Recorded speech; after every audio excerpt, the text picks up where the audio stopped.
Hello बच्चा लोग, कैसे हैं? एकदम झक्कास। तो पढ़ाई कैसी चल रही है? एकदम जोरदार चल रही है पढ़ाई, है ना? तो आज मैं आपके लिए लेकर आ गया हूँ वेक्टर का लेक्चर नंबर 2, है ना? इसमें अपन देखेंगे, है ना, जो भी देखते जहाँ तक कवर कर पाते हैं इसमें, इस लेक्चर में। तो आपको very good morning, very good afternoon, जब भी आप ये लेक्चर देख रहे हैं, है ना? तो चलिए बिना टाइम को वेस्ट करते हुए आगे देखते हैं इस वाले लेक्चर को, है ना? होप आपने पहले वाला जो है ना वेक्टर का आपने लेक्चर देखा होगा, क्योंकि वेक्टर एक इम्पोर्टेंट आपका चैप्टर है जो आपको आना चाहिए, है ना? यदि आपको फिजिक्स अच्छे से सीखना है तो कई बार है ना वेक्टर का बहुत एक्सटेंसिवली यूज होता है फिजिक्स में, right? So we must have to prepare for that, right? तो ओके, ठीक है। अब इसमें जो टर्मिनोलॉजी ऑफ फैक्टर्स देख रहे थे, पिछले लेक्चर में कुछ अपने देखा था, है ना? फिर यहाँ पे अपन बात कर देते हैं कोलिनियर वेक्टर्स, है ना? टर्मिनोलॉजी मतलब बोले, कहने का मतलब ये है कि मतलब टाइप्स ऑफ वेक्टर के बारे में बात कर रहे हैं। Collinear vector,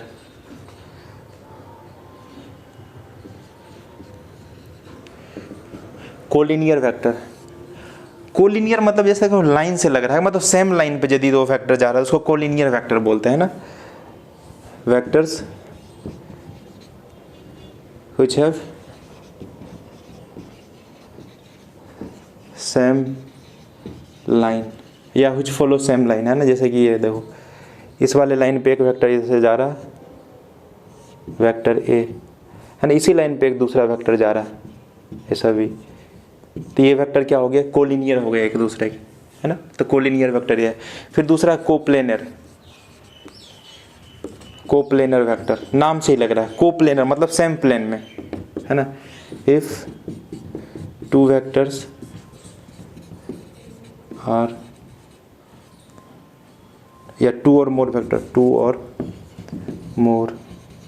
vectors are in same plane,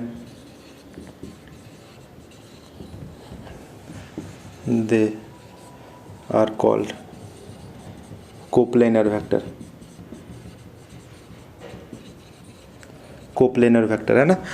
तो कोप्लेनर वेक्टर उसको अपना बोलेंगे। अच्छा, दो वेक्टर सिर्फ आपको यदि दिया रहे हैं, दो वेक्टर्स हमेशा एक प्लेन में ही रहता है, उसको दो वेक्टर को लेकर आप प्लेन खींच सकते हैं। जैसे मान चलो एक वेक्टर ये है, दूसरा वेक्टर ये है। अब देखो ये दो वेक्टर, ये कौन सा प्लेन है? ये वाले प्लेन में, है ना? ये वाले प्लेन में है। तो two vectors are always in a coplanar, या two vectors are always in a plane. तीन वेक्टर हो सकता है कोप्लेनर हो भी और ना भी हो, राइट? तो दो वेक्टर्स तो हमेशा प्लेन में ही होते हैं, या दो वेक्टर्स हमेशा कोप्लेनर होते हैं। तो इस तरह से आप लिख भी सकते हैं यहाँ पर नोट करके, two vectors are always coplanar more than two vectors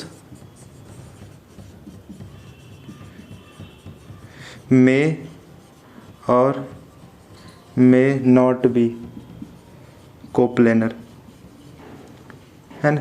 तीन वेक्टर हो गए तो उसको कोई ज़रूरी नहीं है कि वो कोप्लेनर होगा, राइट? जैसे मान चलो अपने पास ये वेक्टर है, ये वेक्टर है, एक वेक्टर ऐसा हो गया। अब देखो इसका तो ये प्लेन बन गया, लेकिन इसको यदि आप साथ में लेना चाहोगे तो ये प्लेन में नहीं आ पाएगा, एक प्लेन में नहीं होगा। इसलिए मोर देन टू वेक्टर्स को यदि आप बात करते हैं तो वो कोप्लेनर हो भी सकता है, नहीं भी हो सकता, लेकिन two vectors will always be in coplanar, है ना?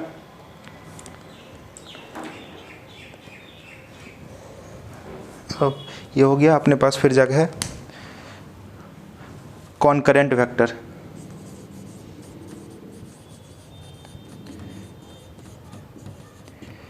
कॉनकरेंट वेक्टर मतलब यदि वेक्टर का कॉमन लाइन ऑफ इंटरसेक्शन एक पॉइंट पे यदि मीट करे तो उसको अपना बोलेंगे कॉनकरेंट वेक्टर, है ना?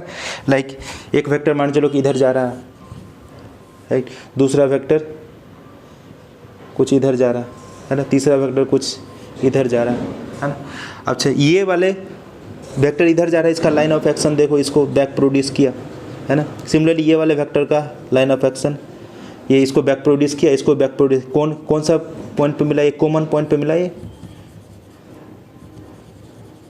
This is common point of intersection.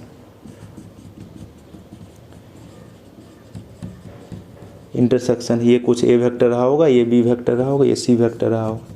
तो ये कौन से हो गए? ये तीनों वेक्टर क्या हो गए? कनकरेंट वेक्टर हो गए, है ना? कॉमन पॉइंट ऑफ इंटरसेक्शन यदि उसका है ना लाइन ऑफ एक्शन यदि मीट करे तो उसको बोलेंगे कनकरेंट वेक्टर, राइट? तो ये हो गया इसमें वेक्टर के टाइप।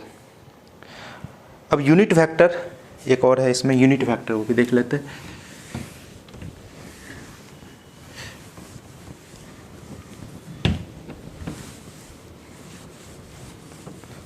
बहुत ध्यान अच्छे से देखिए आप ना, बहुत ज़रूरी है वेक्टर आना। यूनिट वेक्टर, यूनिट वेक्टर जैसे इस नाम से ही लग रहा है, यूनिट वेक्टर मतलब ऐसा वेक्टर जिस वेक्टर का मैग्नीट्यूड क्या होता है 1 होता है, उसको यूनिट वेक्टर बोलते हैं। यूनिट वेक्टर का दुनिया में काम एक ही है कि वो सिर्फ डायरेक्शन देने का काम करता है। कोई वेक्टर को यदि डायरेक्शन आप देना है तो यूनिट वेक्टर आप उसमें लगा दो, क्योंकि यूनिट वेक्टर का मैग्नीट्यूड 1 होता है। आप उससे मल्टीप्लाई भी करेंगे तो 1 से मल्टीप्लाई करने का मतलब यह है कि उसके मैग्नीट्यूड में कुछ चेंज नहीं हो रहा है, राइट। तो unit vector is always use for the direction purpose, है ना, डायरेक्शन पर्पस के लिए यूज किया जाता है। जैसे मान चलो कि एक वेक्टर है, ए वेक्टर इधर जा रहा है ना, इस डायरेक्शन को जा रहा है, ए वेक्टर है ना, ए वेक्टर, ठीक है। तो अभी इसका यूनिट वेक्टर यदि दिखाना है तो यूनिट वेक्टर का जो सिंबल होता है उसको इस तरह से डिनोट करते हैं, ए उस पर एक कैप लगा देते हैं, ए कैप, है ना, इसको क्या पढ़ते हैं, ए कैप, ठीक।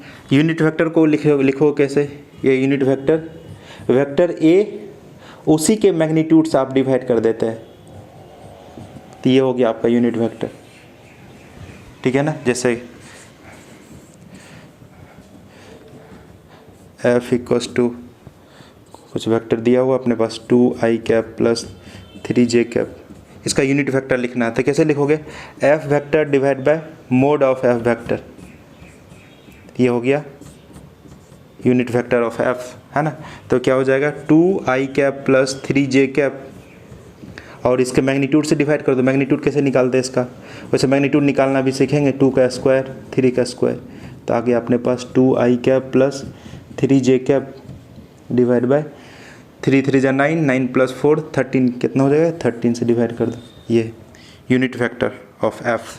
तो ये इस तरह से अपन लिखते हैं यूनिट वेक्टर। तो यूनिट वेक्टर मैग्नीट्यूड इसका होता है मैग्नीट्यूड इक्वल टू यूनिटी। दूसरा इसका काम क्या है, यूज्ड टू स्पेसिफाई डायरेक्शन, ये सब डायरेक्शन देने का काम करता है यूनिट वेक्टर, राइट। अच्छा, फिर है दूसरा अपने पास zero vector. Zero vector, vector which have magnitude equals to 0।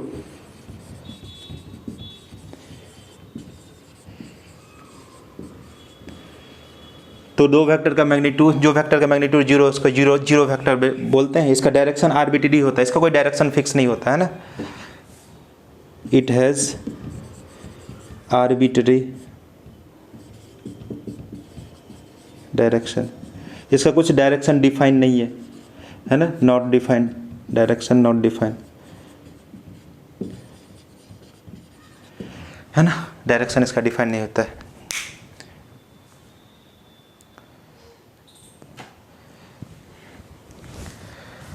हो गया, होप ये आपको समझ में आ रहा है।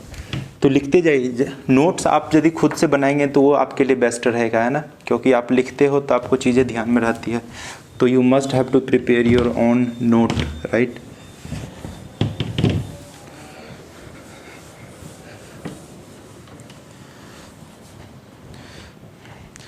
अब वेक्टर एडिशन पढ़ते हैं ना, method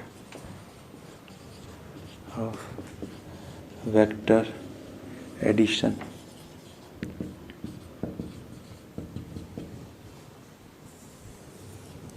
method of vector addition, vector को आप दो तरीके से ऐड कर सकते हैं, एक तो ग्राफिकल मेथड है, दूसरा है एनालिटिकल मेथड, है ना। तो सबसे पहले अपन ग्राफिकल मेथड देखेंगे, है ना, पहले देखेंगे ग्राफिकल मेथड।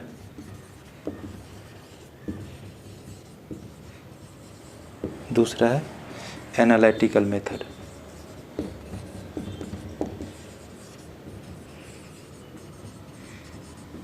ठीक है, अच्छा, तो चलिए पहले ग्राफिकल मेथड देखते हैं।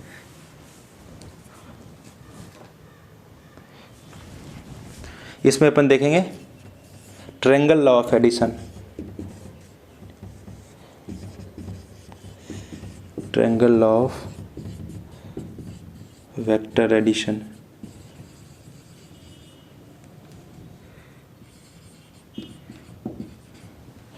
दूसरा पैरेललोग्राम लॉ।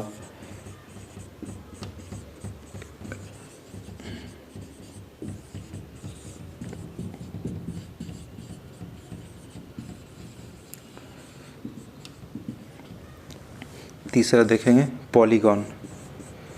पॉलीगॉन मतलब मोर देन यदि 2 वेक्टर्स आ जाएगा, है ना, तो अपना polygon law of vector addition करेंगे, है ना।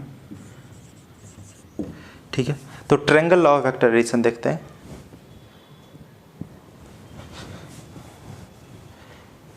तो first one will be triangle law of vector addition. अच्छा, triangle law of vector addition में मान चलिए कि आपके पास ऐसा 2 वेक्टर है, ये वेक्टर ए और दूसरा वेक्टर कुछ ऐसा दिया हुआ, या इसको अपन मान लेते हैं बी मान लेते हैं, थोड़ा अच्छा लगेगा देखने में।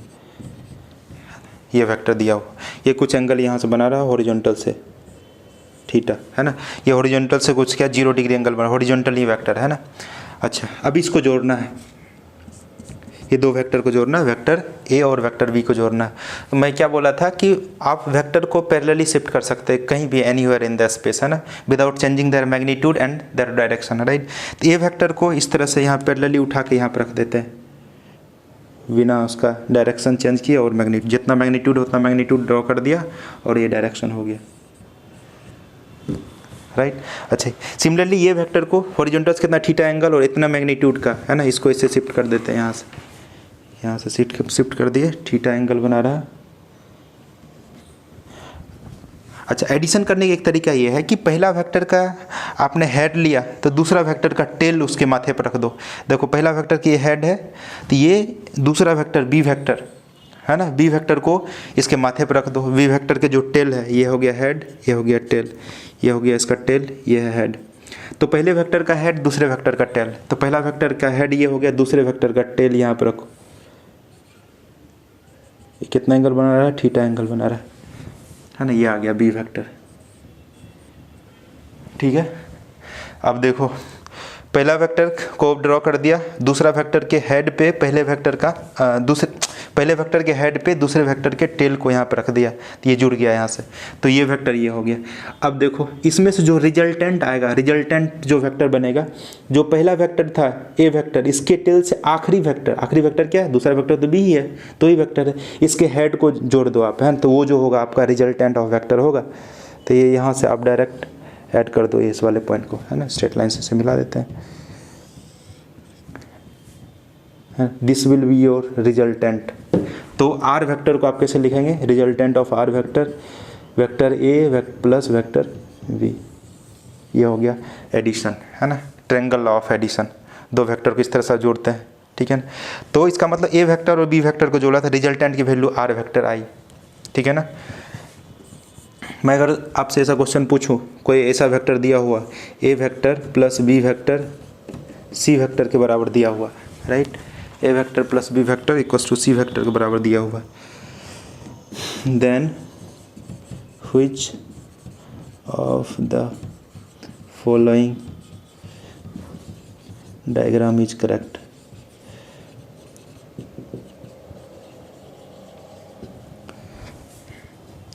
एक तो मैं ऐसे बना देता हूँ, A vector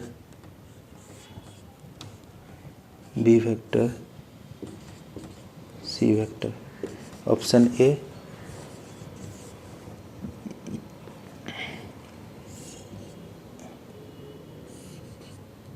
vector B vector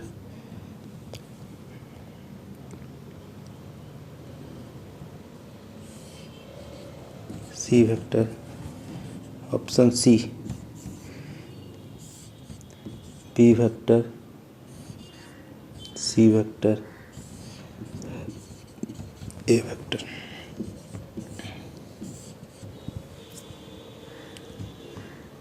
C vector,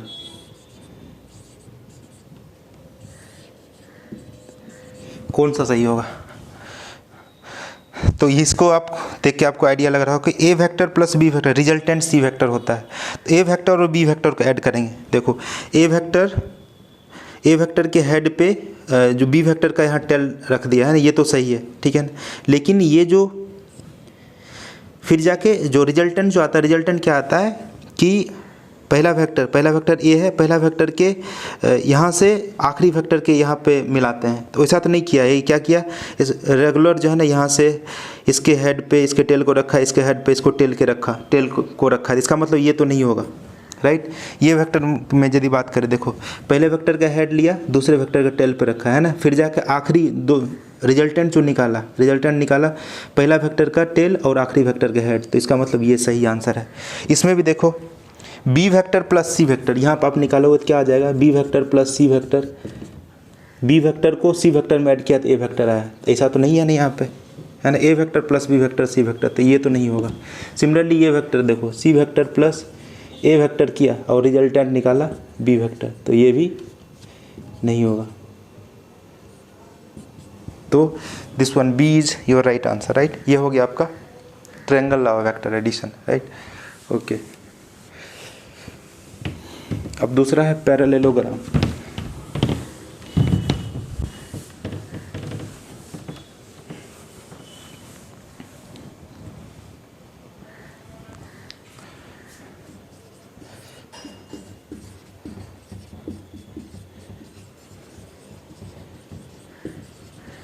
parallelogram है ना, इसमें दो फैक्टर्स है ना। लेट्स से ये फैक्टर ये है,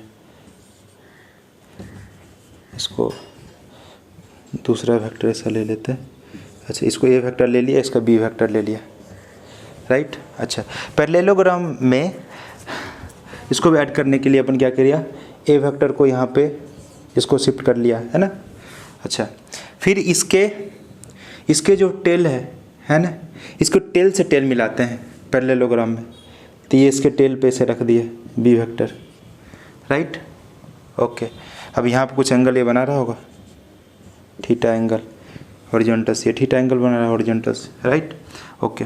अब अपन क्या करते हैं, अब देखो ये बी वेक्टर इतना एंगल पे है, तो इसके पैरेलली एक जो है ना वेक्टर इसे बना सकते हैं यहाँ पे, मतलब शिफ्टिंग कर दिया, है ना।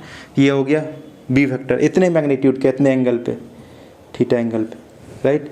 सिमिलरली ए वेक्टर को इस तरह से ऊपर बना देते हैं, सेम मैग्नीट्यूड का ए वेक्टर। अब क्या करते हैं, यहाँ जो कोने से इसको यहाँ पे मिला दो, तो ये आपका क्या आ जाएगा, रिजल्टेंट आ जाएगा, ये रिजल्टेंट ऑफ वेक्टर, है ना। तो पैरेललोग्राम लॉ में क्या करते हैं, दोनों वेक्टर को टेल से टेल रखते हैं और इसके पैरेलली वेक्टर को खींच देते हैं, है ना। ए वेक्टर के पैरेलली ऊपर में ए और बी के पैरेलल बी खींच देते हैं, और ये यहाँ से टेल टू टेल वाला जो मीटिंग पॉइंट है, यहाँ से ये जो है ना हेड टू हेड वाला जो मीटिंग पॉइंट वहाँ मिला देते हैं, तो ये आपका क्या आ जाता है, रिजल्टेंट आ जाता है, ठीक है। ये आ गया पैरेललोग्राम लॉ, ठीक है ना। ये इस तरह से पैरेललोग्राम लॉ का है। उसमें ट्रायंगल लॉ में क्या कर देते थे, एक का हेड रखते थे दूसरे का टेल, है ना, फिर जाकर दूसरे का हेड पहले का टेल, ठीक है ना। तो इस तरह से वो उसको मैच करते चले जाते हैं। इसमें क्या करते हैं, टेल से टेल मिलाते हैं ना। दूसरा है पैरेललोग्राम लॉ।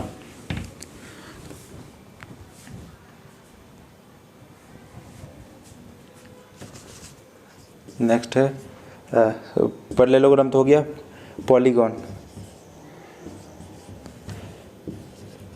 पॉलीगॉन मतलब मान चलो बहुत सारे वेक्टर्स हैं ना इस तरह का,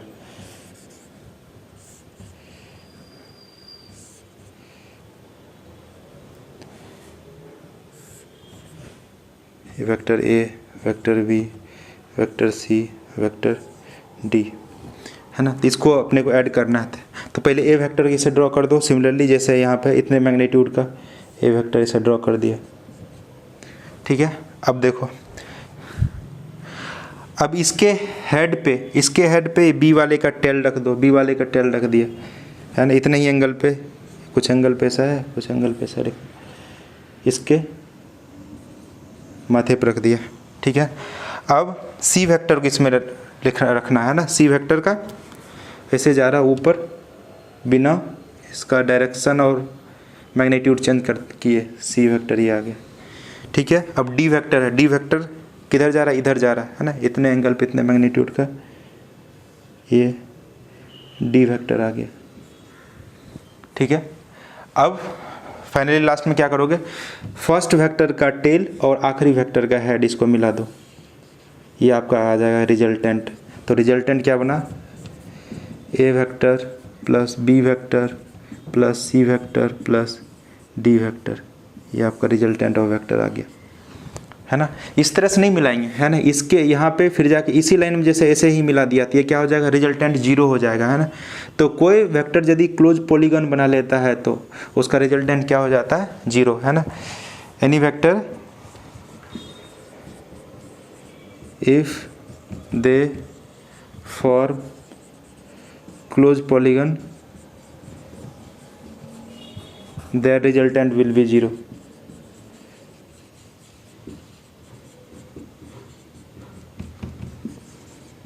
क्लोज पॉलीगन बनाने का मतलब ये एक हेड लिया दूसरे का टेल लिया, इसे लिया A vector B vector C vector, है ना, फिर यहीं का हेड और यहाँ का टेल को मिला दिया, इस तरह से मिला दिया तो क्या हो जाएगा, रिजल्टेंट की वैल्यू जीरो आ जाएगी, है ना। तो इसलिए आखिरी जो मिलाते हैं, आखिरी इसके टेल और आखिरी वाले के हेड से मिलाते हैं ना, इस तरह से नहीं मिलाते हैं कि यहाँ से हेड टेल फिर जाके हेड टेल, है ना, इस तरह से नहीं मिलाते हैं ना। इस तरह से मिलाओगे तो रिजल्टेंट की वैल्यू जीरो हो जाता है, राइट। तो ये आपको ध्यान में रखना, पहले का हेड दूसरे का टेल, फिर पहले का हेड दूसरे का टेल, पहले का हेड दूसरे का टेल, आखिरी वाले को यहाँ से ऐसे मिलाती इस डायरेक्शन में, तब रिजल्टेंट आता है, नहीं तो रिजल्टेंट जीरो आ जाएगा। सेम सेंस में यदि एरो आप खींचते चले जाओगे तो उसका रिजल्टेंट जीरो आ जाता है ना, ये आ गया।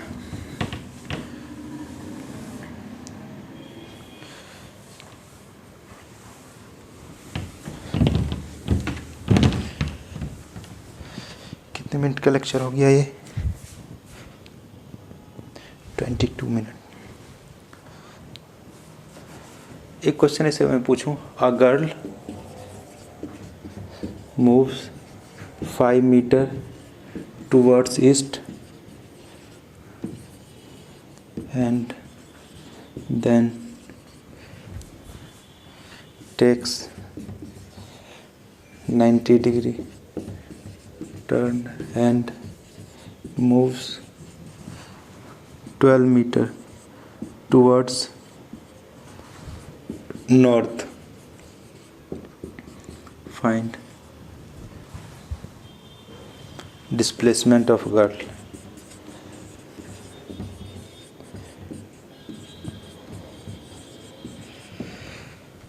है ना, इसको ट्राई करो, कैसे करेंगे। A girl moves 5 metre towards east, है ना, तो ईस्ट वेस्ट नॉर्थ साउथ इस तरह से, ये हो गया ईस्ट, ये नॉर्थ, ये वेस्ट, ये हो गया साउथ। तो क्या बोल रहा है, a girl move 5 metre towards east, है ना, तो 5 मीटर टूवर्ड्स ईस्ट जाती है, ठीक है। फिर यहाँ से 90 डिग्री टर्न लेता है ना, यहाँ से 90 डिग्री टर्न लेके नॉर्थ की तरफ जाती है, कितने मीटर, 12 मीटर, 12 मीटर नॉर्थ की तरफ जाते हैं, ठीक है। अब देखो दो वेक्टर आपको ये आ गया है ना, पहला वेक्टर कितना चला 5 मीटर है, तो यहाँ पे टेल बना दिया, यहाँ पे हेड बना दिया। फिर दूसरा यहाँ से 90 डिग्री टर्न लिया और यहाँ से यहाँ पे टेल बना दिया, आखिरी में हेड बना दिया। अब रिजल्टेंट जो होगा पहले के यहाँ टेल से दूसरे के हेड को मिला दो, ये आ जाएगा आपका रिजल्टेंट। वही तो रिजल्टेंट डिस्प्लेसमेंट होगा, ये रिजल्टेंट आ गया है ना, जो डिस्प्लेसमेंट के बराबर। तो आपको नहीं लग रहा ये राइट एंगल ट्रायंगल बन गया। राइट एंगल ट्रायंगल में हाइपोटेनियस है, तो हाइपोटेनियस की वैल्यू क्या आ जाएगा, रूट अंडर ये बेस का स्क्वायर प्लस परपेंडिकुलर का स्क्वायर, कितना आ जाएगा, रूट अंडर 169, इसका वैल्यू आ जाएगा 13 मीटर। 13 मीटर कितने एंगल पे, एंगल यदि निकालना है तो ये रिजल्टेंट का एंगल कितना है, यहाँ से ये वाला एंगल है, ये अल्फ़ा लेट से बोल दिया, तो यहाँ पर आप निकाल सकते हो tan alpha equals to perpendicular divide by base, perpendicular divide by base. Alpha का वैल्यू tan इनवर्स, अल्फ़ा निकालना तो tan को इधर ले आया तो tan इनवर्स 12/5, ये आ गया आपका एंगल, है ना। वैल्यू है 13 metre, at angle tan inverse 12/5 है ना, इससे इतना एंगल जा रहा है, ये आ गया आपका वैल्यू, राइट गाइज।